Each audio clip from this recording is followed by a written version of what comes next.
just to remind you the 5 areas. I know we talked about a lot of things, so I'm trying to kind of just reorient us as to where we are exactly, right? So we talked about the conditions of authenticity, right? The conditions of a Sahih Hadith. Authentic could be Sahih or Hasan. So when I say authentic, I don't necessarily mean just the Sahih, right? So the 5 criteria are, help me, Hiba, help me. Their character. Continuous chain first. It's not. Yes. Number 2. Credibility. Yeah, truth. Just say reliability, right? Reliability, which is reliability. I don't know if I spelled it right. Which is their truthfulness. And their character. And their accuracy. Right? You understand? Mm-hmm. Accuracy. Doesn't accuracy come on like 3rd or 4th, if I'm not wrong? The accuracy of hadith. Oh, yes. That is correct. It's called 5, but it's really like 2, 3 items. Yes, truthfulness, accuracy, and then 4 is no defects has 2 things, right? And then Exactly, no conflicts, yeah, and no hidden defects.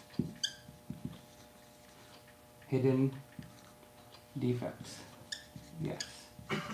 I'm so not used to writing. I don't write at all. I just type, so I'm not used to writing. Okay, so last time then we talked about was not this to start with. We started with something else. It is the number of two more things we did. I'll call them A and B. So the A was the attribution of the hadith. Who is it attributed to? Who said it? Right? Is it Rasulullah said something, or is it a Sahabi said something, or is it a Tabi'i said something? Right? So who actually said it? The content, right? Who is it attributed to? It's called. Okay. So there were 3 categories there. The main one that we're interested in is marfu', meaning it is Rasulullah said something, sallallahu alaihi wasallam, right? I'm just giving you the highlights, okay? Right. And number 2 was the number of chains. Yeah, the number of chains it's been reported through, right? And the 2 main categories are what? Mutawatir, which means a lot of people said it, right? In every level, at every level, right? Has to be, let's say, 10 or more people at every single level have to have reported it. Like Quran is mutawatir. Okay. And the second one, which is the majority of the hadith, are ahad, right? Ahad. Okay. This is where you have 3 or less people at any level, right? You can have 1,000 people at one level, but if you have 3 or less at one of the levels of the chain, it is ahad. Okay? And majority of the hadith fall in that category. Okay, great. So this is what we did in the beginning of our session last week. Then we started to look at the continuity of the chain. Okay? So this has nothing to do with the hadith authenticity, right? It could be Sahih, Hasan, Daʿif, it could they all fall under this category except Mutawatir. Mutawatir, we don't do any checking. We don't look at none of this. We don't look at continuity. We don't look at reliability. We don't look at accuracy. We don't look at conflicts. We don't look at hidden defects. Mutawatir hadith, obviously, so many people say it that it is considered authentic. Period. You don't check anything. No checking. This is on a category on its own. Okay?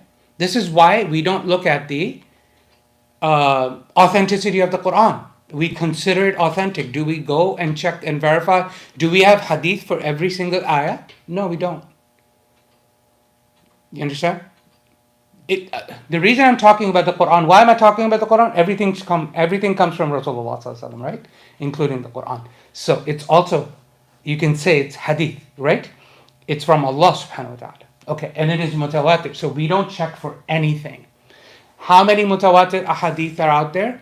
I told you that there's one commonly, like most authentic hadith is that one hadith, right? Whoever lies against me intentionally, let him find a seat in the hellfire. Man kadiba alayya muta'ammidan falyatabawwa'u maq'adahu fin nar or min nar. There's a couple of different wordings, but that's what it is. So it's mutawatir. Are there more mutawatir ahadith? There is a difference in opinion in that. There are some scholars like Imam Suyuti, I believe. He has a book which is he wrote, in which he claims, I believe, 70 to 100 mutawatir ahadith. I have that book. I'll show you, inshallah. Okay, we can look at some of the mutawatir hadith. Again, it depends upon the definition. There's not a clear definition of how many number of people, at a minimum number of people at each level you have to have to, at any level you have to make it a mutawatir. There's a difference in opinion. Some say 10, some say 19, some say 20, some say 50. Anyway, so all of the checking that we do on the authenticity is for ahad hadith, right? This is the one that we do this for, the 5 conditions.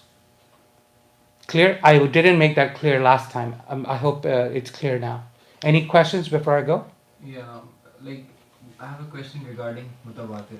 So according to me, there is only one hadith that is mutawatir. Apart from the Quran, there is only one hadith that is the whoever. That is a commonly accepted mutawatir hadith. Yes. Okay, so there is no connection in mutawatir. So it's like Rasulullah said in the. No. Of course, there's connections. There's connection. Oh yes, there's isnad for them. There's hundreds of isnads for that. Oh.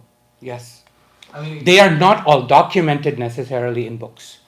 So, for example, when Imam Bukhari says, if you read about his life history, he said that I compiled this book based on 600,000 ahadith. When he says ahadith, he really means chains. Mm-hmm.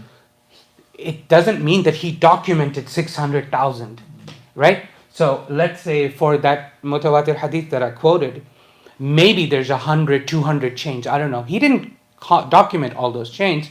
He just documented a few chains and said, okay, this is an authentic hadith.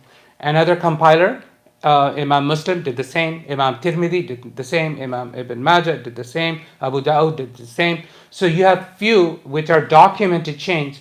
Do we have all documented chains of all known chains out there? I don't believe so. The answer is no. I believe, I'm not 100% confident on that, but I don't believe so. So there's no point for that, like the same thing. Yeah, I mean, there is a point because it helps you categorize, right? You would be right. Like if there are already, let's say, hundreds of chains for something, yes, you don't have to document all 100. But if you have, let's say, 10 or less chains, you probably want to document all of them. Yeah. You know what I mean? Because that will help you analyze the hadith better and find it to understand its authenticity. Probably 10 is a low number. Let's say even 20. Okay. Anyways, so clear. We only do the reliability check for ahad hadith only. Okay. And we look for chain continuity. And we talked about the broken chain, right? The broken chain could be, the first one that we looked at was a mawquf. What's it mawquf? I'm sorry. Mursal hadith. Mursal, which is a sahabi saying something on behalf of Rasulullah sallallahu alaihi wasallam. It's not a Rasulullah sallallahu alaihi wasallam statement. We'll go deeper into that. So there's a mursal hadith, mursal,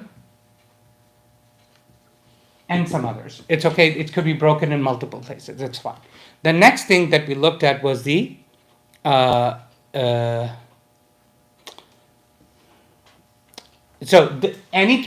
it's broken, it's considered daif. You're clear, right? Mm-hmm. Anywhere it's broken, it's considered daif. Because it's not the continuous. Yes. It's weak. It's no longer meets the criteria of an authentic hadith, Sahih or Hasan. It will never ever have that label if it has a broken chain. Clear? Okay. Reliability and accuracy. We will get into some categories here, but we're going to talk about that a little bit more detailed differently. We also talked about within the chain, staying in the continuity of the chain. We said that there's a hidden broken chain, right? There's somebody who is hiding something, hiding a narrator, right? A mudallas, right? It's called tadlis, hiding somebody in the chain because of whatever reason. Could be bad reason, or he wanting support, or some reason. So that is also a broken chain. Great. Then we talked about the hadith that can have an, from, right? Is that broken? It's not broken, but it's not a clear indication that those two, the one that's saying I heard from, not, again, I keep doing that in English.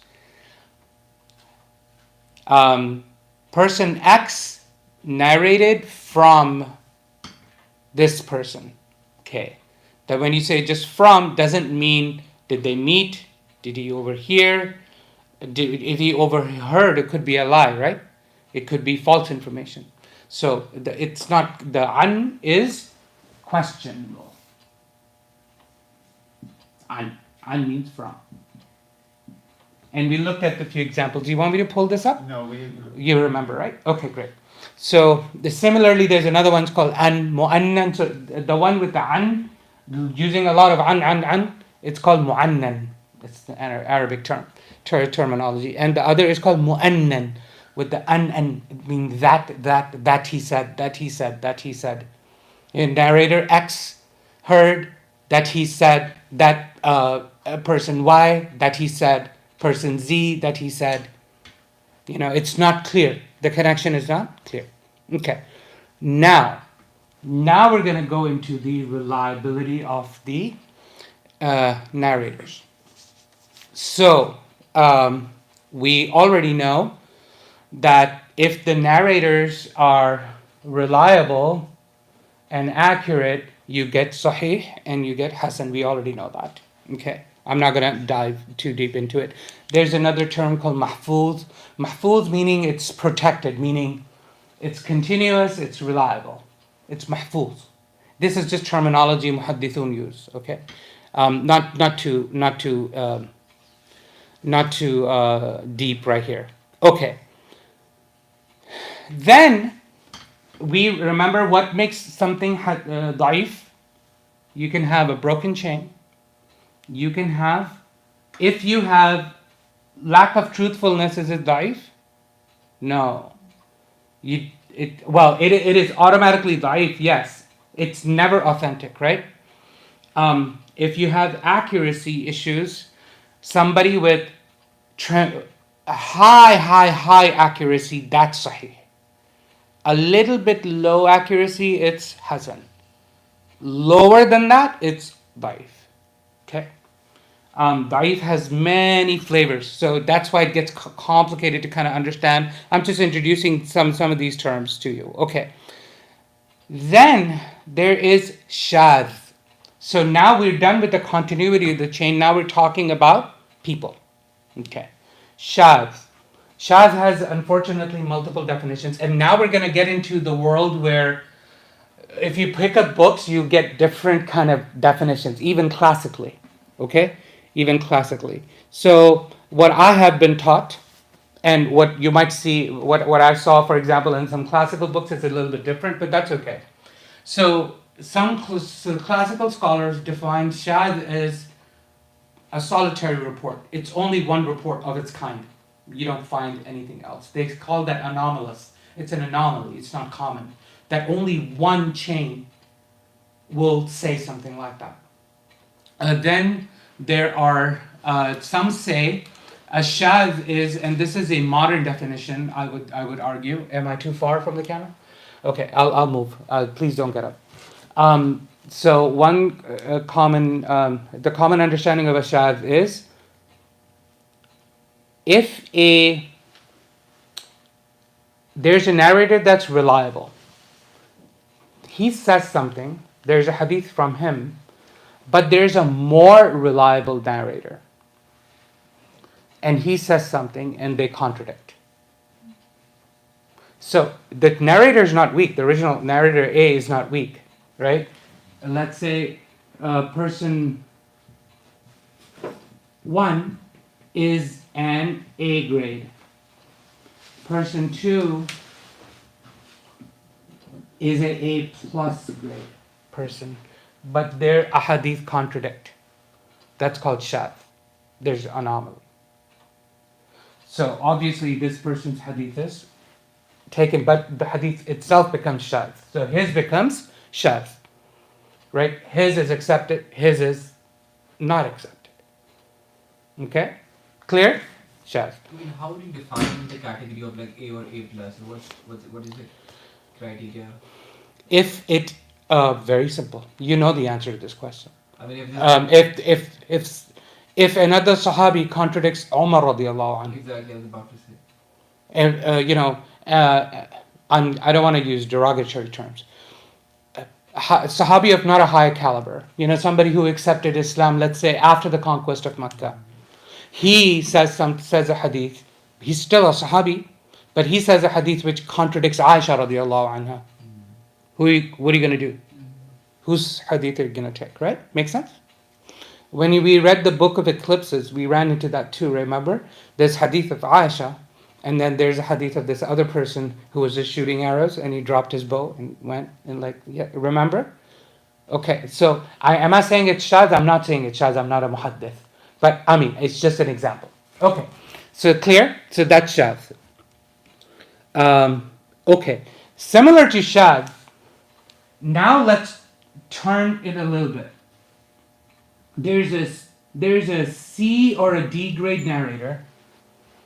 Okay, not bad, still a Maqbul narrator. Maqbul meaning hadith from him is accepted. But he contradicts an A plus, B, a higher caliber. That hadith is called, and you've heard this term a lot, and it means different things to different people. I'll explain what it actually means. In this situation, it's called Munkar. Munkar means invalid. Munkar doesn't, so in our Desi community, we have a term called Munkar al-Hadith. He's a Munkar al-Hadith. That's not what this means. That what they mean when they say he's a rejecter of hadith. He doesn't believe in hadith. He's Munkar al-Hadith. That's the common terminology of the common people. For scholars, Munkar al-Hadith is somebody who is contradicting a reliable narrator. Clear? Mm-hmm. That's Munkar. Munkar, what does it mean? Incorrect, invalid. Okay? Something, it's wrong. It's wrong. It can't be. You can't have a lower grade Sahabi or a narrator conflict with a higher grade narrator. It doesn't even have to be Sahabi, it could be somebody down the chain. Okay, so that's called Munkar. Clear? Okay, so you understand, now we're talking about the narrators, not the chain, right? There's somebody who's accepted, Maqbul, somebody who's Matruk. Matruk means, tark means to not consider. Somebody who's considered, his hadith are considered Maqbul, accepted. Matruk, not rejected, but he's not taken from. He's not considered. So you can have many chains with a Matruk narrator. Okay? All of these are known. These are all known, right? All of the people of the hadith and Isnad, they're all known. They're all collected. Okay? Matruk. There's not something new you will find. It's all been documented. I'm just telling you terminology. Okay? Then there is Daʿif Jiddan. Daʿif Jiddan is Daʿif, but it is very weak for several reasons. It could be Daʿif Jiddan for several reasons, either the hadith or the person. So the person could be Daʿif Jiddan because he is horrible in his accuracy, maybe later in his life. In the beginning, when he was younger, he was narrating really well. Or when he narrates, when the chain includes him, when one of his students, so person A has student B has student C, there's a chain, right? So between these guys, when he narrates, he's authentic, right? He's good. But between this person and person D, it seems like all of these narrations, they have issues. It's like, what's going on? Like, this guy's okay, but any narrations coming through this chain are good, but this chains have issues because they contradict with some others. It has some some hidden defects and those kinds of things. What's going on? Several reasons. I don't want to confuse you, but that could be a possibility. You see how complex it can get. It's like so complex. Yes, question. Is there an example for Hadith Jiddan?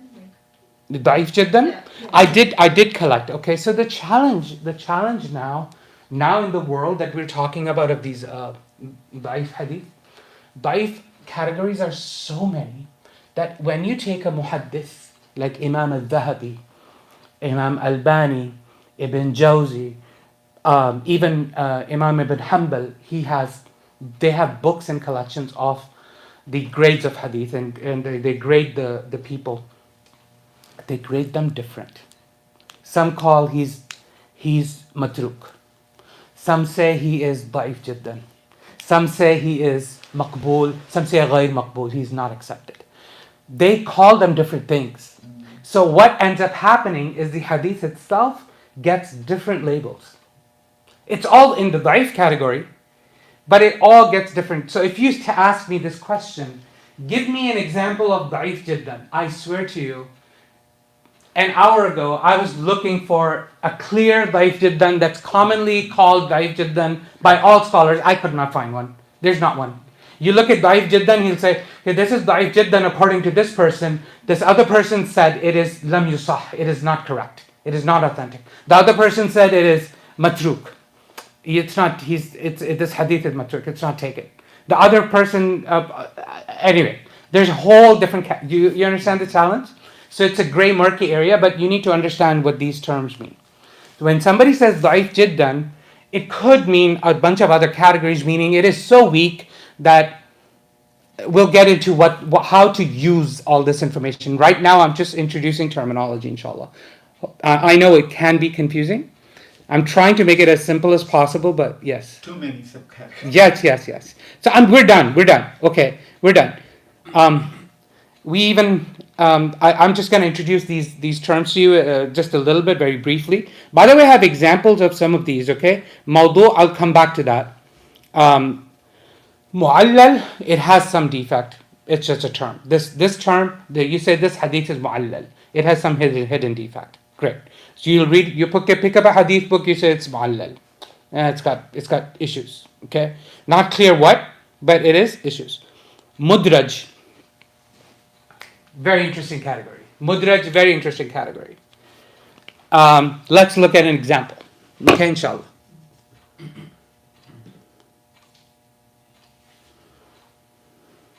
And I'll give you a very, very, very famous example on that too. That this is not this example, but here maybe I'll do the English. Well, in English it's pretty obvious, but I'll do it in Arabic really quickly. When you're reading the Arabic, you'll see how somebody can easily make a mistake. That in Abu Dawood it says, وَأَنَّ رَسُولَ اللَّهِ صَلَّى اللَّهُ عَلَيْهِ وَسَلَّمَ أَخَذَ بِيَدِ عَبْدِ اللَّهِ. He grabbed the hands of Abdullah فَعَلَّمَهُ التَّشَهُدْ. Then he taught him tashahud, right? التحيات لله في الصلاة. Okay.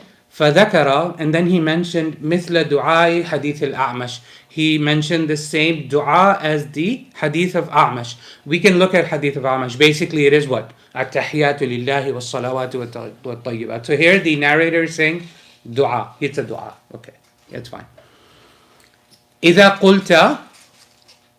قلت, if you say this, إذا قلت هذا أو قضيت هذا, or when you complete it, فقد قضيت صلاتك, then you have completed your salah.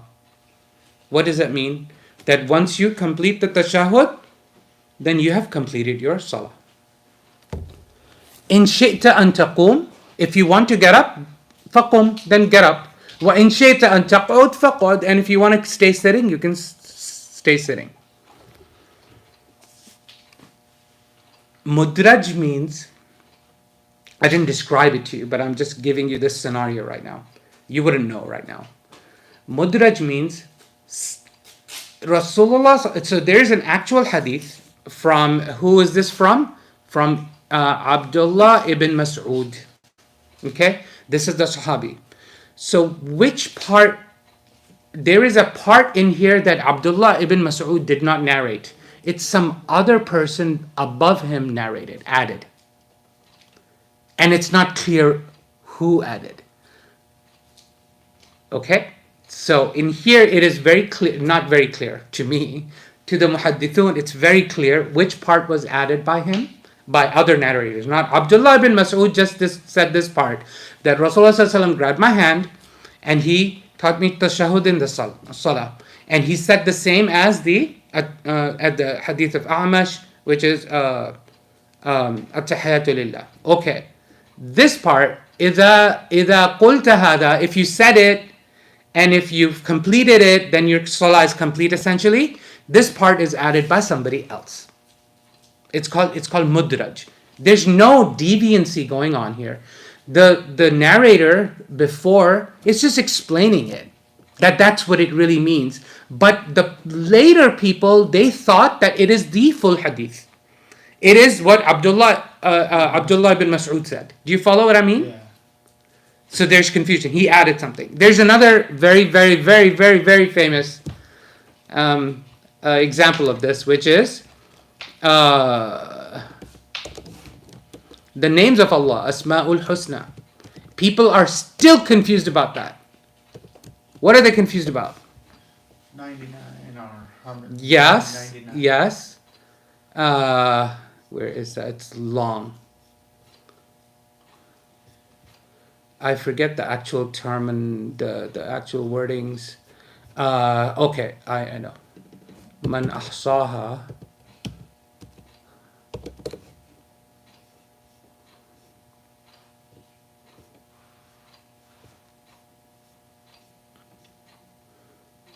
Yes. Here's one example. These are the 99 names of Allah subhanahu wa ta'ala, right? So, Abu Hurairah said, Rasulullah sallallahu alaihi wasallam said that Allah subhanahu wa ta'ala has 99 names, tis'atan wa tis'ina isman mi'atan, meaning 100, mi'atan ghayra wahidatin, meaning 100 minus 1, which is 99. Man ahsaha dakhal al-jannah. Whoever is able to memorize, internalize, it's very hard to translate this word ahsaha, but that's a different discussion. I don't want to get into that right now. Dakhal al-jannah, he enters Jannah. Huwa Allahu alladhi la ilaha illahu al-hayy al-qayyum. I'm sorry, al-malik al-quddus al-salam al-mu'min al-muhaymin, so on and so forth. Okay. This hadith is, I'm not saying it is a mudraj hadith. I'm just giving you an example. Again, I'm not a muhaddith. I can look at it if it's mudraj or not. This part that they are, right, is not from Abu Hurairah. This is a later person in the chain that is guessing, like, I believe they are these names. Oh, okay. You understand? This is not the original hadith. So it is mudraj, it is added to. You understand? It's a very interesting category. And there's several like that. Okay, so you just have to have the muhaddithun have to have this brain that's working like a machine, like a computer. The only reason they're able to figure this out is because they're looking at these thousands of chains and hadith, and they're comparing and contrasting. And actually you can do something really, really interesting, which is not in my notes right now. It's called, this is very advanced stuff. like people now, the muhaddithun now, some of the advanced ones, smart ones, PhDs, they're getting PhDs and stuff like that in this stuff, okay? It's phenomenal. It's called Isnad plus Matn analysis. What does it mean? Okay. You have a hadith that says it's raining. You have another hadith, it's raining heavily. You have another hadith, it's raining. You have another hadith, it's pouring. You have another hadith, it's raining heavily today. You have another hadith, it's raining heavily for a whole week now. Okay, what's going on? You see what I'm saying? That kind of textual difference, and in the wordings, you do the isnad analysis, the chain itself, and then you look at the matn, the content of the hadith, and then you compare, and you can draw a tree like this, right? And you can say, the differences are here and here and here. This one is saying this. Majority of the additions are here. So there's a problem somewhere here. You get it? It's super awesome stuff. You get it? This is called Isnad kam Matn analysis. It's phenomenal. So people are even writing like software, computer programs, and AI stuff. There's actually work going on right now to do all of this, by the way. It's not out yet. It's not done yet. This is extremely complex stuff, okay? Extremely complex. I'm just giving you a taste so you have an appreciation for the depth of these. Like, how dare you question someone who analyzed something like that? It's very difficult. Like, what I'm saying is, let's say even if their analysis is wrong, their hukum of hadith is wrong, let's say. Imam al-Dhahabi said something is weak. Let's say it is not weak. Now, like a scholar today can say, it's not weak. He, I think, got it wrong, okay? Respectfully, he disagrees with him. You don't know enough to even know who is right or wrong, so just keep your mouth shut. You understand? You don't know enough. Like, just the words and the terms are confusing you, let alone the whole science and analysis. Just think about that, right? So that's what I'm trying to get at. That's why I'm doing this. Okay, so you can have, so you understand the Mudraj is a very fascinating category, which this one becomes extremely, extremely beneficial. When it comes to, for example, the age of Aisha and some of the other hadith, this becomes really interesting. Okay, I'm not going to show you all of that because I'm not an expert there. Plus, I didn't prepare that. There's a lot to consume there for me to even share it with you. Okay, the other one is I just clicked on. It's Maqlub hadith. Maqlub. What is Maqlub? Okay, you know the Hadith Jibril, the Iman, Islam, Ihsan. Okay, in other hadith it is Islam, Iman, Ihsan. In other hadith, it's different. It's maqlub. It's switched. Qalb means to change. It's changed. Like the order is different. So the content is there, but it's... The content is there. Everything is there, but it's switched. Okay? So the 5 pillars of Islam. The 5 pillars of Islam. If you look at all of the hadith of the 5 pillars of Islam, you have salah, you have zakah. Okay? Then there's different orders. Saum could be last, fasting could be last, Hajj could be before. So is there a set order? A definitive? No, there is not. Okay? So that's called maqlub. It is switched. There's an example of that right here. I have a confusion between this maqlub and the mudraj. Mudraj means somebody added something. Somebody added additional wordings that may not be originally in the hadith. May not be. Maqlub, it just means the wording is there, but it's kind of switched up. Yes. Okay. You remember when you give charity, your right hand shouldn't know what your left hand is. Okay. In some wordings, it is your left hand doesn't know what your right hand. So this is maqlub. Okay. So we can actually do this. حتى لا تعلموا شماله. For example, I can do a search. I can show you this like right now. Okay. So حتى لا تعلموا شماله, until his left hand doesn't know. ما تنفق يمينه, what his right hand spent. Okay. And if I look for حتى لا تعلموا يمينه, you'll also find that too. حتى لا تعلموا يمينه. Right here. In Muslim, Imam Muslim collected it. حتى لا تعلموا, when his right hand doesn't know ما تنفق شماله, his left hand didn't know. So this is called maqlub. You understand? Fascinating? The chances of this happening is pretty high, right? Somebody can hear something incorrectly. Does it make it daif? No. The content is right, it's just maqlub. So the true muhaddith would know which one is the right one. Which one is the one that's mistaken. Or maybe sometimes it doesn't matter because the concept is there. This is not a hadith of fiqh, right? This is the hadith of ihsan, right? Of something good, something to do with something good. Whether you spend with your left hand or your right hand, it doesn't matter. It doesn't matter, right? But if it's something to do with the salah, where the sujood comes before the ruku', or that, then you got an issue. Clear? Yeah. Okay. So I just wanted you to know, it's nothing to worry. It just depends upon what it is, right? And where you apply it and how you apply it. Okay. Muttarib. Muttarib is, again, some of these concepts overlap, but it's got major issues, like it's conflicting. The wordings are conflicting, completely conflicting.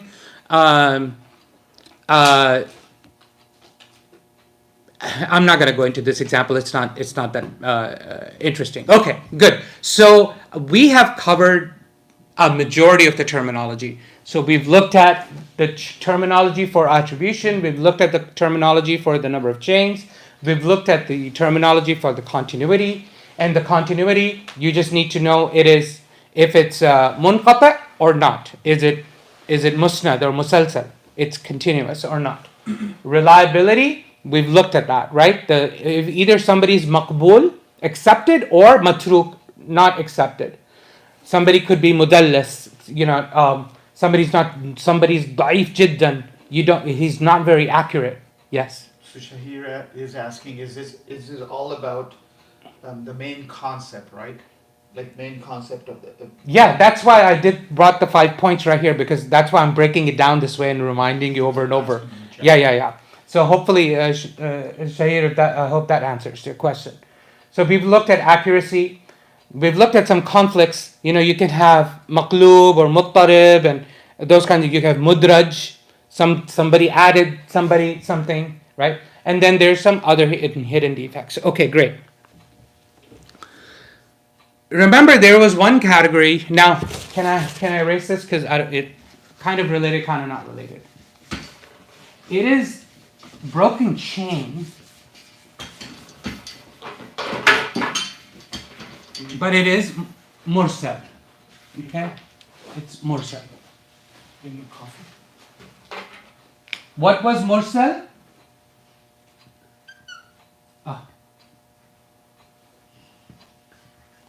Mursal, what is this? Let's say A, B, C. I'm going to say Sahabi in this case, for example, that's Tabi'i. And this is Rasulullah sallallahu alaihi wasallam. Okay? Rasulullah sallallahu alaihi wasallam is skipped. Directly or indirectly. He skipped. This is mursal. I'll give you examples of that. It'll make a lot of sense. I have several examples.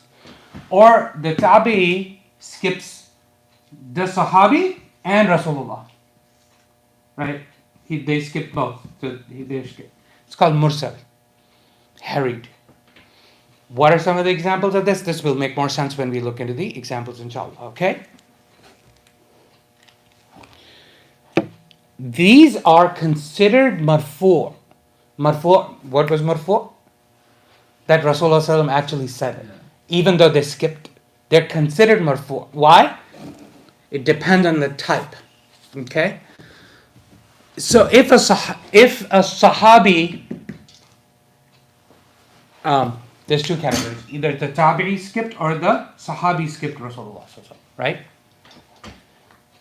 So two. So if a sahabi or a tabi'i tells you something about the unseen, angels are such and such, right? The Jannah has this particular attribute. The Nar has this particular attribute. The Day of Judgment's minor signs are going to be this. The major signs are going to be this. These kinds of ahadith are considered marfu', even though they're mursal. Why? Because how would the sahabi or the tabi'i know about the matters of the unseen unless Rasulullah ﷺ told him to begin with? You understand? How would they know the matters of the unseen unless Rasulullah ﷺ said it? So even if Rasulullah ﷺ is not necessarily speaking in the hadith, I'll show you examples, okay? If Rasulullah ﷺ is not necessarily speaking, when a sahabi says something tells you something about the unseen, then you consider it marfu'. So let's look at an example, I'll tell you what I mean, okay? It makes more sense. This is not the matters of the unseen example. I don't have that example. Right now I can look it up, but it's not worth it. Let's look at some of the other examples, inshallah. So here, Abdullah, when they say Abdullah, it could be Abdullah ibn Mas'ud or Abdullah ibn Abbas or Abdullah ibn Umar. It could be a lot of them. So muhaddithun know from the chain, but so I don't know. So it's some Abdullah, Sahabi. Qala, he said, Allamana Rasulullah sallallahu alaihi wasallam. Rasulullah sallallahu alaihi wasallam taught us. Taught us what? An naqula idha jalasna fi rak'atayn.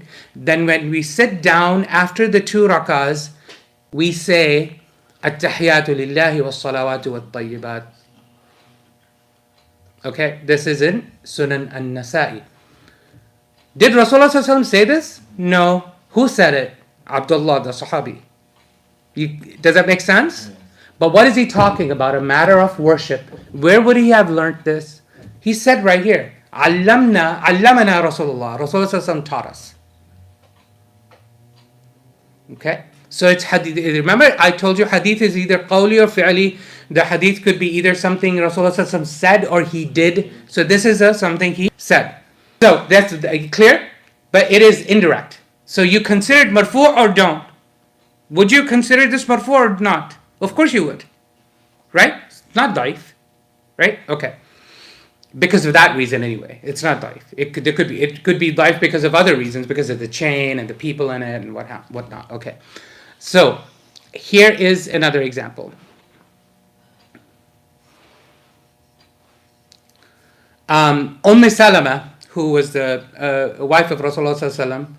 So Hind bint al-Harith, Anna Salama, she said, the Zawjan Nabi sallallahu alaihi wasallam, the wife of the Prophet sallallahu alaihi wasallam, أخبرتها أن النساء في عهد رسول الله صلى الله عليه وسلم كنا إذا سلمنا من المكتوبة قمنا. So Salama is saying that at the time, paraphrasing, at the time of Rasulullah sallallahu alaihi wasallam, when women used to complete their maktuba means the fard salah, okay? When they used to complete their maktuba salah, they used to get up and leave from the masjid. They used to pray in the masjid. So Salama is saying women during the time of Rasulullah sallallahu alaihi wasallam, when they completed their fard salah, they used to get up and leave. Kunna idha sallamna, when they said taslim min al-maktuba, from the fard salah, qumna, they got up. وثبت رسول الله صلى الله عليه وسلم ومن صلى من الرجال ما شاء الله فإذا قام رسول الله قام الرجل. So basically, and men used to stay with Rasulullah sallallahu alaihi wasallam, and when Rasulullah sallallahu alaihi wasallam got up, then they got up. Clear? What is happening here? what is Salama describing? Of course you consider this marfu', because she's saying what Rasulullah says, what is happening during the time of Rasulullah sallallahu alaihi wasallam, right? So you're going to consider marfu'. It's not something Rasulullah did, so it's mursal. Okay? All right. This is just example. I'm not making up these examples. I'm pulling these from actual books of hadith, right, to bringing it to you. Some of these examples might be debatable. It's fine, but I'm using that as a tool to kind of show you. And also, it's a good. The reason I'm bringing the hadith is, why is it important? Because how else would you understand? Number one, number two, we want the barakah of the hadith of Rasulullah sallallahu alaihi wasallam, and I'm giving you these slices and data points of the Sirah of Rasulullah sallallahu alaihi wasallam and what he said. I hope that you guys are enjoying that, right? Inshallah. Okay, here's another one. So marfu', you want to consider a mursal hadith marfu' when you hear the matters of the unseen, or you hear something about worship, or you hear something somebody said, this is what used to happen when the Prophet was alive, sallallahu alaihi wasallam, at the time of Rasulullah sallallahu alaihi wasallam. Another example is when a sahabi says, or a tabi'i said, it is from the Sunnah. This is a very interesting one. Okay? This is a very interesting hadith. You all are familiar with the concept anyway. You might not be familiar with the hadith itself. So, Talaq bin Habib, he said, Asharatum min as-sunnah. 10 things are from Sunnah. As-siwak, miswak, wa qassu sharib, cutting the mustache, wal madmada, and doing the gargling, doing the wudu, wal istinshaq, and putting water in your nose, wa tawfirul lahya, tawfir, I don't know what tawfir means. Letting the beard grow, yes. Wa qassul adfar, and the cutting of the nails, right? Wa tanful ibti wal khitan, basically plucking the armpit hair, circumcision, shaving the pubic hair, washing one's backside. These 10 things are from the Sunnah. Here's a Sahabi telling you that. Are you going to consider these marfu'? Yes, you are. Because he learned clearly from the Rasulullah sallallahu alaihi wasallam. He's saying it is his Sunnah. This is what he told us to do. That do the miswak, right? Cut your nails, right? Grow your beard, cut your mustache, etc., etc. Right? Okay. By the way, it says qassu shawarib, so you can translate that as trimming the mustache. And our Hanafi brothers, they just literally, just yeah. Well, hey, that's their understanding. That is not a common understanding. Okay. Okay, clear?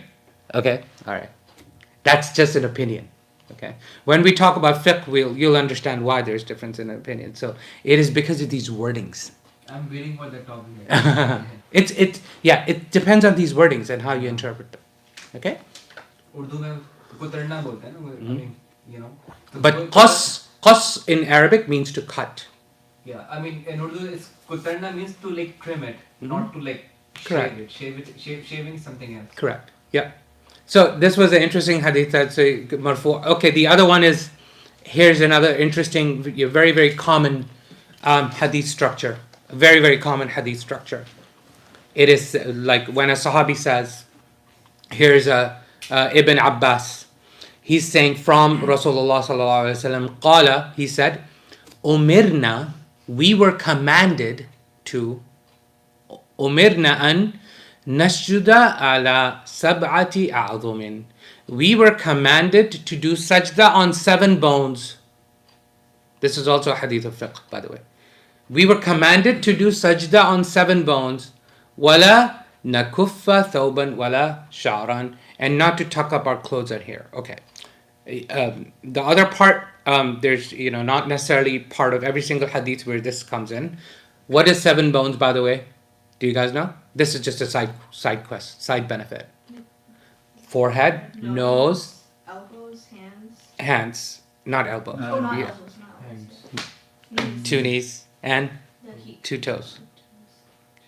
1, 2, 3, 4, 5, 6, 7. Something like that. Yes. 7 bones. Okay? This is what it means. Anyways, he said what? We were commanded to. Who? From the Prophet ﷺ. So this is considered marfu'. That of course he learned that from Rasulullah ﷺ. Obviously, he said he did. Right? Anyway, you get the idea? So these are all marfu' hadith. Okay, So good. What are the things that don't come under the marfu? Like you talked about the unseen thing, you talked about the ibadah. That's what I'm saying. These are not just examples. These are typical categories. When somebody says something like that, it is a common rule of thumb of the muhaddithun to consider all of the hadith as marfu'. As Rasulullah ﷺ said it. They're attributed, this is not their opinion, this is the statements or the actions of Rasulullah ﷺ. Nothing to do with weak, not weak, all of that. Nothing to do with it. This is one of the styles of the hadith. Yes, it is. No, who is saying it? The attribution. It's an attribution issue. My problem is I have the wrong thing up here. It's an attribution. We have been doing attribution. Who said it? Who did it? Whose statement, whose opinion is it? For example, this doesn't exist. I'm just making this up. If Umar radiallahu, if a sahabi says Umar radiallahu an always did sajda on 7 bones, or Umar radiallahu an always said, I'm just making this up. This is not true. Okay, I don't know if it's true or not. I'm just making it up as an example because I'm not that smart. Umar radiallahu anh always said Bismillah out loud. Okay, what do you understand this to mean? You understand it to mean this is what Umar radiallahu anh did. Does it mean Rasulullah also did the same? No, not necessarily. Clear? Yeah. So that's what I'm talking about. It's an attribution. But there are many people who, I mean, they would think that this is necessary because they're gonna quote the hadith that after me, Yeah, what you're talking about is a different topic. What you're talking about, what do you do with this hadith? Oh. I'm not talking about that at all right now. I'm just talking about the hadith itself. What you're talking about is fiqh. How do you use hadith?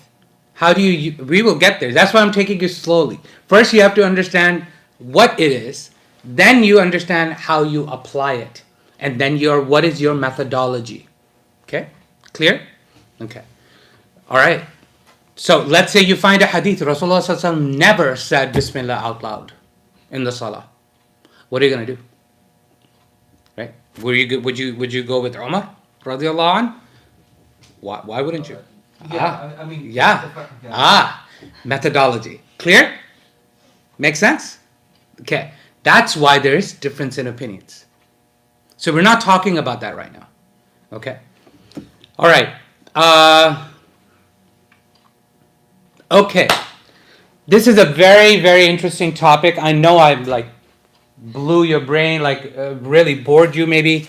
But this is a very, very interesting topic.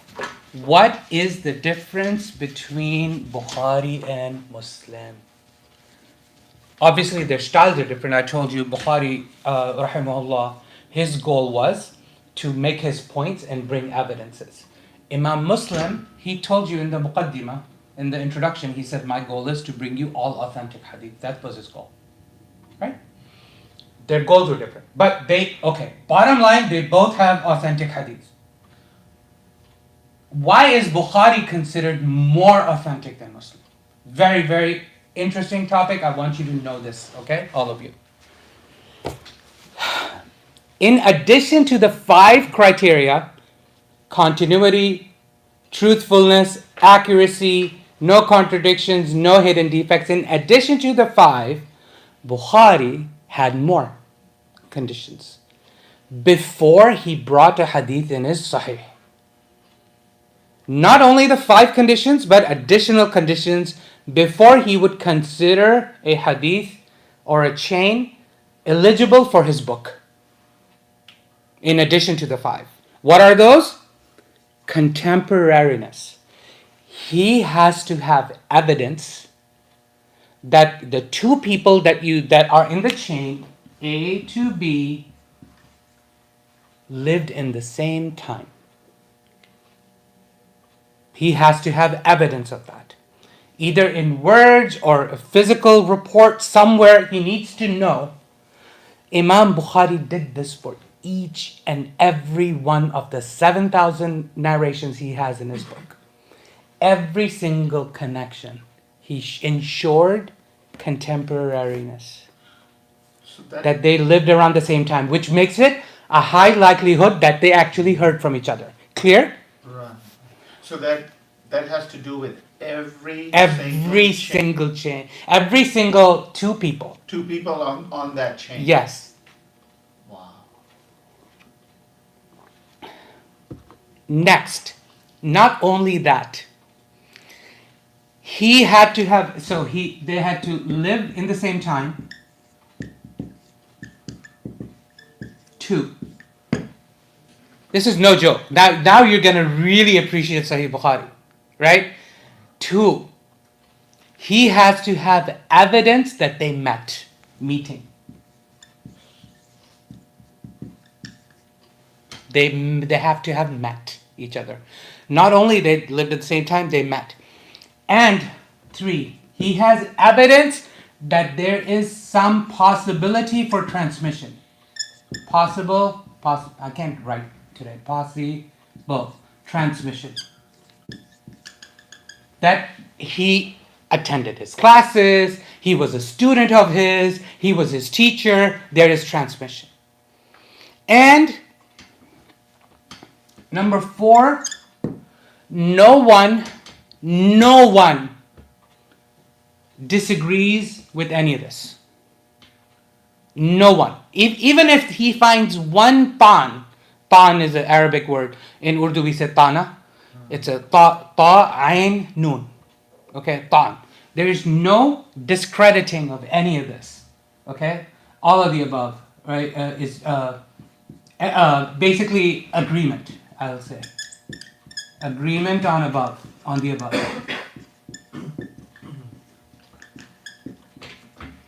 So 5 plus the 5 criteria plus the 4 criteria, these. Then it makes it in Sahih Bukhari. Can you believe it? Sahih Bukhari is considered the most authentic narrations after the Quran. Okay? Unanimous agreement. Okay. Have later smarter people have come, not smarter than Bukhari, rahimahullah. I'm not comparing. They may be smarter. Wallahu a'lam, right? Nobody's going to dare say that. Smart people like Ibn Hajar al-Asqalani type of people, when they come, did some people reanalyze all of the narrations in Sahih Bukhari and say, did it really meet this criteria? Is there a problem in certain hadith? Yes, there are people who did that. Out of the 7,000, do you know how many hadith have a question mark? Just guess. 5 to 7. Out of 7,500 narrations. How many hadith have a question mark? 5 to 7. Wow. That means like 0.01%. Yes. Wow. Subhanallah. How long ago did Bukhari rahimahullah compile this book? 1,200 years ago, right? For 1,200 years, its authenticity is there. Wow. Amazing, subhanallah. Okay. Imam Muslim, how is he different? He's different slightly. It's slightly lower grade. Imam Muslim, he makes an argument in his muqaddimah actually toward the end, which is a really complex discussion of the an, on the authority of. Go back and read it now after we do this. I'm not going to describe that whole thing because I don't want to confuse the conversation. Imam Bukhari said he has to have evidence they met.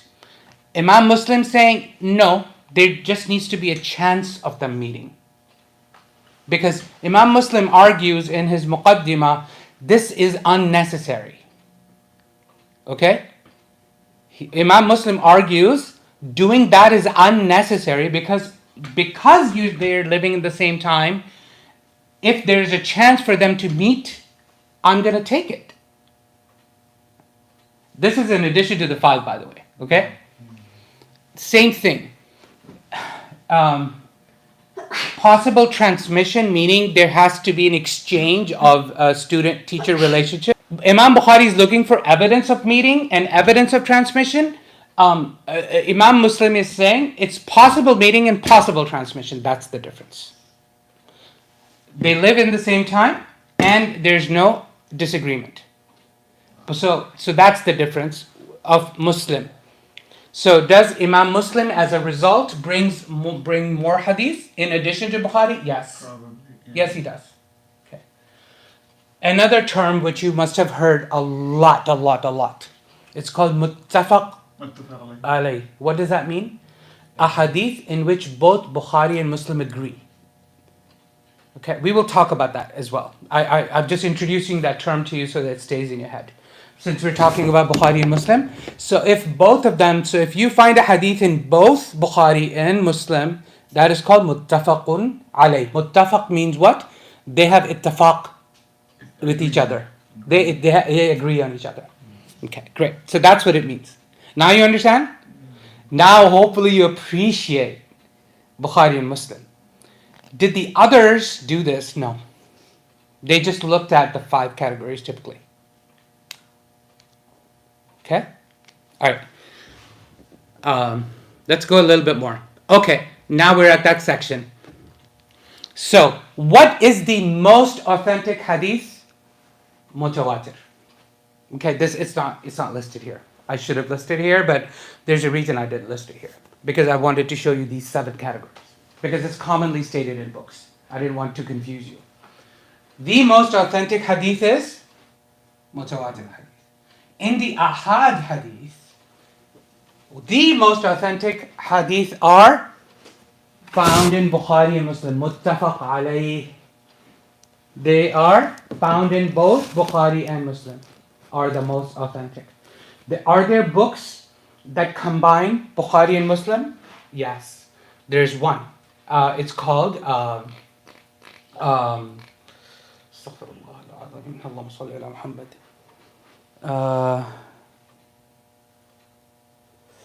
have it. I'm forgetting the name of the book. Anyways, there is a book that shows all of the hadith that are muttafaq alayh. Okay, great. Some scholar did it. The second of most authentic hadith, second to that would be found only in Bukhari, then only in Muslim, then hadith that satisfy the conditions, all of the 5 plus 4 conditions, meaning 9 conditions of Bukhari and Muslim. That is these hadith are not in Bukhari and Muslim, okay, but they meet the condition, the shurut they're called, of Bukhari and Muslim. Those are the 4th in category. Then those who meet only Bukhari's conditions, then who meet only Muslim's conditions, and then conditions that do not satisfy Muslim or Bukhari, but they are considered authentic because they're Sahih or Hasan. You clear? So how can be a hadith that is satisfying Bukhari and Muslim and it's not in Bukhari and Muslim? Good question. That's a PhD level. I'm not joking. It's a PhD level question. Have there been books that did that? Yes. So there was a muhaddith. His name is al-Hakim. Long time ago. He wrote a Mustadrak al-Hakim. He wrote Mustadrak al-Sahihain. The additions or the additions to the 2 Sahih. By the way, there's a term I want you to be familiar with. So when you say the Sahih it typically means the Sahih, it means Bukhari. Okay? Or you can be specific and say Sahih al-Bukhari or Sahih al-Muslim. When you want to say the two Sahih, the term is in Arabic, if you knew Arabic, you'd know why this is the case, but they're called Sahihain. Sahihain. The two Sahih. Okay? So, Hakim, rahimahullah, he wrote a collection of hadith. He called it Mustadrak ala Sahihain, the Mustadrak on the two Sahihs, and he brought in all the hadith that meet the criteria of Bukhari and Muslim. Yeah, it's there. Yeah, I'll show you. So how come they didn't qualify at the time of? Again, this is more of a PhD question, right? So I'm not qualified to answer, but can you argue that Bukhari and Muslim were unfamiliar? They didn't come across a chain? Possible, but really not possible. There was a reason they didn't bring it in their books. Clear? Very good reason. Even if it met their criteria on the surface, did it? Remember, hadith science is more complex than just the chain, isn't it? All of these criteria are what? Chain-based.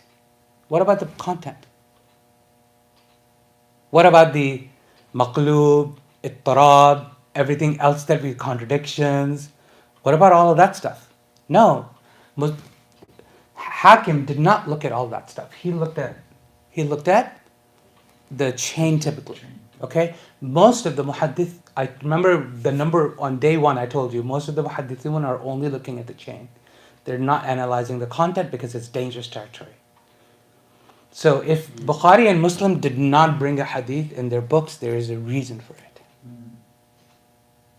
Yeah, because I think the main concept is to convey message from person to person. That's why all the muhaddithin, they focused on the particular attribute of connection of chain. Yeah. So hopefully now, this is why everyone says, if you want to just point people to Bukhari and Muslim, no problem, eyes closed, you can read it. But I don't recommend it because hadith reading can be really confusing. Okay? So I don't want you to get confused. The example you gave of monkey. Yeah, exactly. Yeah. I never heard of that. Yeah, that's why I gave you, but you it's in Bukhari, so you would come across it if you were to read Bukhari and then you're going to scratch your head. Like, what's the purpose? Yeah. Why did Bukhari bring this hadith, right? He brought it for history. And suddenly the concept of Munkar hadith comes to your mind and you start doubting all these Exactly. hadiths. Yeah. Exactly. Okay. So, clear? I can stop in a bit. I don't want to stop just yet because I'm moving too slow, I feel. Just very simply, I gave you a hint about this already, that there have been different scholars of hadith who actually do the Assalamu alaikum. Assalamu alaikum. So everything we were doing just now there's a concept called Jarh. I did introduce this term to you. Al-Jarh al-Ta'dil.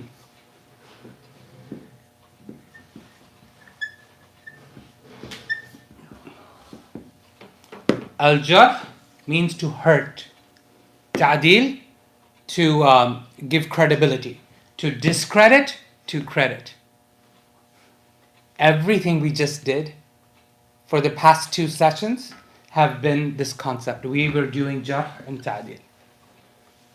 We were criticizing the narration or the chain, or we were doing the adala. We were doing credibility. Clear? Okay. So, there are many sub-branches of this science, as you kind of got an idea. It's a very complex. One of them is ilm al-rijal, the science of men, the science of people. Okay, saying rijal as men is incorrect. The science of people, knowing about people and their biographies. So, for example, let's actually do this. So, sorry, I'm a bit slow today. Not in the same kind of thing. But hopefully you really helped you understand all aspects of hadith sciences. Inshallah ta'ala, that's my prayer anyway. And you can see this is hard to teach as well, especially with students who are unfamiliar with hadith literature, right? If you're unfamiliar, it's going to have a very tough time. So Jarh and Ta'dil. So let's look at a scholar. Let's look at somebody. I don't know, pick somebody here. Let's look at Nafi'. Okay, Nafi'. I just picked one person, right? I want to show you something. If this, I'm trying to fix this as well. This is not my website, but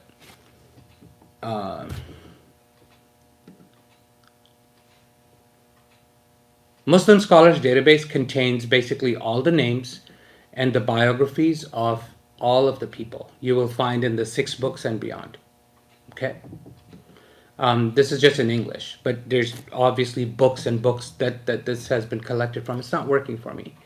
What I wanted to show you was, wait, I think I did this toward the beginning, right? So let me just go ahead and click right to it. We talked about Sufyan ibn Uyayna in our first class, remember? Let's just look at him and what have the prior scholars said about him and written about his biographies. So Sufyan ibn Uyayna, right here. Look at that at the bottom. I'm not talking about the silly English stuff up here, okay? Because it's got minimal information. That's why I'm calling it silly. All right. Names used in hadith literature. This has been collected from, 5, 6, 7 books, okay? Sufyan bin Uyayna, he's known as in the hadith. So if you read a hadith chain, you'll see Sufyan. You'll see Sufyan ibn Uyayna. You will see Ibn Uyayna. You will see Sufyan ibn Uyayna. You'll see bin Uyayna. Like, it'll give you every which way that name is represented in the chains. Okay? Then here's Ibn Hibban. He wrote a book called Thiqat, the credible people considered by Ibn Hibban. So he wrote about Sufyan ibn Uyayna bin Abi Imran al-Hilali. So he is the son of Abi Imran al-Hilali. Kunniyatuhu Abu Muhammad. So his kunniya is Abu Muhammad. So Sufyan ibn Uyayna is also known as Abu Muhammad. Min Ahli Kufa, he's from the people of the Kufa. Intaqala ila Makkah, he transferred to Makkah. Yarwi an al-Zuhri, he narrates typically from another person. Very, very, very, very, very, very, very important person of. If you read the Imam Malik, if you watched the Imam Malik videos, you heard this name Zuhri. He was one of the teachers of Imam Malik, by the way. So Sufyan ibn Uyayna learned from Zuhri, Amr bin Dinar, Rubi. There's a whole biography right here. Wow. You see? This is just a short form biography. There's long form biography. You can do research, combine all these Kutub al-Rijal, the books of men they're called, falls under here. The books of men and their biographies for women, men, everybody. And you'll find these biographies. This is just a small version. There's larger. So remember I told you Imam Bukhari did not just write Sahih al-Bukhari. He also wrote Tarikh al-Kabir. Tarikh al-Kabir. This is from Imam Bukhari. He's writing about Sufyan ibn Uyayna. So Imam Bukhari was an expert on the ilm al-rijal, in the science of people. So Sufyan ibn Uyayna, Abi Muhammad Mawla bin Hilal al-Kufi, he's saying the same thing as Ibn Hibban. Sakana Makkah, he lived in Makkah. Qala li Abdullah bin Abi Aswad mata sana 78 when he passed away. The Sufyan ibn Uyayna, when did he die? وقال لنا علي عن ابن عيينة ولدت سنة 7, when was he born? وجالست الزهري, he sat with Zuhri. وأنا بن 16 سنة والشهرين والنصف وقدم علينا الزهري. I was this years old when I was presented to Zuhri, or when I spent time with Zuhri, etc., etc. Right? Just to get you an idea. Then Ibn Sa'd wrote his a very, very, very famous book is called Tabaqat. Okay, Tabaqat means the generations. Okay, Tabaqat Ibn Sa'd. By the way, that book also has, the famous prophetic chart, Adam alayhi salam. After that, Cain and Abel, right? Habil, Qabil, and then Shis alayhi salam and Idris alayhi salam. You see that shajara of the Anbiya. Is it authentic? It's not authentic. It's actually very weak. It's not right. By the way, where does it come from? Tabaqat Ibn Sa'd, FYI. Okay? Ibn Sa'd, not that he had any malicious intent. Obviously, he's just telling you. We'll talk about where it comes from. Okay? Basically, it's biblical. It's whatever you see in the Hebrew Bible is what that is. Okay? So Tabaqat Ibn Sa'd. So Ibn Sa'd's expertise was not really that prehistoric stuff. It was really the generations. That's why he called his book Tabaqat. So just to complete his book, he started with the prophets, the earlier prophets, and then he's talking about the companions, the Sahaba Karam, right, radiyallahu anhum, the Tabi'een, the Tabi'een, and their students and everything. So he wrote this huge, voluminous work called Tabaqat, Ibn Sa'd. So he talks about the biography. And then there's Imam al-Dhahabi, you heard me say a few times. Imam al-Dhahabi, he's a Kitab al-Rijal, so on and so forth. Basically, anyone you pick, you'll find this. You just have to know Arabic. I'm sorry. Yeah, it's pages and pages and pages. So, the other thing that I wanted to do was show you their grades. Okay? So, I know you want to stop. I'll stop in like 5 minutes, inshallah. Huwa akhu Qatada, he is saduq. He said he's truthful. This is, who is saying this? I think this is Imam al-Zahabi, right? Yes. So he's saying he was a truthful man.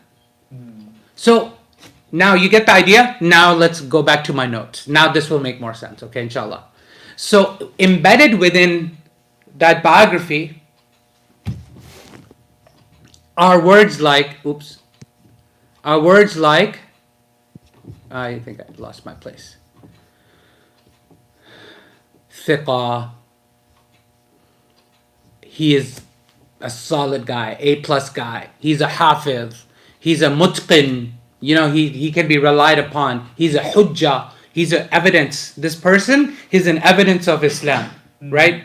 He's an imam. He's a salih. He's a good guy, right?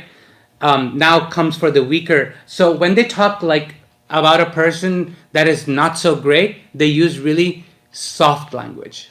Okay? Some scholars use even softer language to describe really bad people. Okay? So you have to know that the scholar, the person of the Ilm al-Rijal, writing the author, and his style, to really know what this person was like. You can't just pick out the word and say, okay, that's what he said. No, you have to know what he means by when he says that. So, for example, there are some scholars who will say, La ba'sa bihi. There's nothing wrong with him. Meaning he's not, I haven't found much on him. Okay? He's a suduq. Yeah, he's a lower grade. He's a B grade. Suduq. He's truthful. Okay, B grade. Yutabu hadithuhu. His hadith is followed or it has support. Okay? Then now these are the negative terms. Laysa biqawi. He's not strong. Lahu manakir. He has a lot of invalid ahadith. Yeah, that's an F grade right there, right? He has a lot of manakir. Okay. Tuhima bil wada. He has been blamed of fabrications. He's been blamed for fabricating hadith. Okay, that's a beyond F grade. That's a reject. Kadhab. F minus, right? He's a liar. Dajjal. Some scholars use really harsh language for the negative people. He's a Dajjal.